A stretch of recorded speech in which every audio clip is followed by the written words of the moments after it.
Lunch করতে বসে পড়লাম। দেখুন অদ্ভুত রকমের ভাজা করেছি, উচ্ছে, বিট, গাজর, আলু মিক্স করে ভাজা করেছি।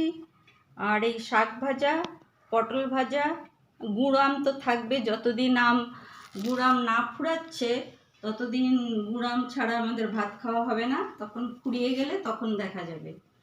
আর মসুর ডাল, আজকে অবশ্য ডাল না হলেও চলতো, কেননা এইসব শাক এইসব ভাজাভুজি দিয়েই, কিন্তু ডালটা না হলে আবার পটল ভাজাটা খাবো কি দিয়ে।